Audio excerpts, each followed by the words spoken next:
नमस्कार बच्चों, कैसे हैं आप सभी अपने अपने घरों में होंगे, सुरक्षित होंगे। मैं सहोदरा महान माध्यमिक शाला छिंदिया, शिक्षक LB, पौड़ी उपरोड़ा, संकुल केंद्र सिरमेना, जिला कोरबा से, छत्तीसगढ़ से। आज मैं आप लोगों को कुछ आकृति दिखाऊंगी और आपको इन आकृतियों को पहचानना है। तो ये है मेरे पास चूड़ियाँ, इनको ध्यान से देखिए और बताइए कि ये कौन सी आकृति की है।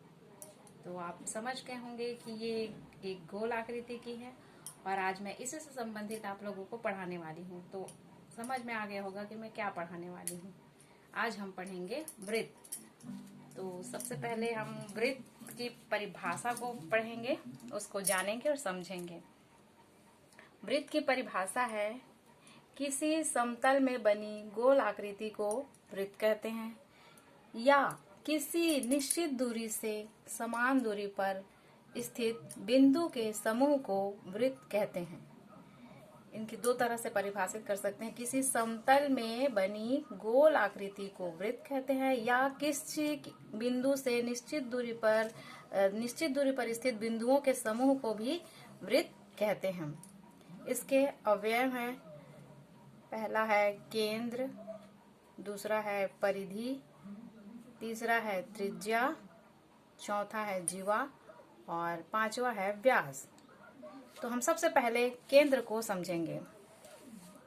केंद्र, जैसा कि यहाँ पे ओ से दर्शाया गया है, ये एक वृत्त है। वृत्त का जो मध्य बिंदु होता है उसे हम केंद्र कहते हैं। केंद्र को बिंदु ओ से दर्शाया जाता है। अब दूसरा है परिधि।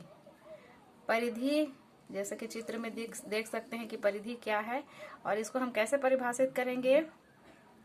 केंद्र से समान दूरी पर स्थित बिंदुओं के समूह को परिधि कहते हैं। इसे घेरा भी कहते हैं। अब आते हैं त्रिज्या की तरफ। त्रिज्या केंद्र से परिधि को मिलाने वाली रेखाखंड को त्रिज्या कहते हैं। एक वृत्त में असंख्य त्रिज्याएं हो सकती हैं। आपने साइकिल देखा होगा और साइकिल के स्पोक को ही आप त्रिज्या मान लीजिए। वो सारे स्पोक को अगर नापेंगे तो एक बराबर होंगी और सभी त्रिज्याएं वृत्त की बराबर होती हैं। नेक्स्ट है जीवा। जीवा परिधि के किन्हीं दो बिंदु को मिलाने वाली रेखाखंड को हम जीवा कहते हैं। ध्यान रखिए, जीवा जो होता है वो केंद्र से होकर नहीं जाता है। उसके बाद हम आते हैं व्यास पे। व्यास, वृत्त के सबसे बड़ी जीवा को व्यास कहते हैं। इसे बड़ी जीवा भी कहते हैं, जो केंद्र से होकर जाती है। जो व्यास होता है वो केंद्र से होकर जाता है, तब इसे हम क्या कहते हैं, व्यास कहते हैं। वरना ये अगर केंद्र से होकर नहीं जाएगी तो इसे हम जीवा कहेंगे। तो यह त्रिज्या का 2 गुना होता है। इस तरह से आज हमने वृत्त की परिभाषा और उसके अवयवों के बारे में पढ़ा। अवयवों को एक बार फिर से ध्यान से देखते हैं। उनके अवयव हैं केंद्र, परिधि, त्रिज्या, जीवा और व्यास।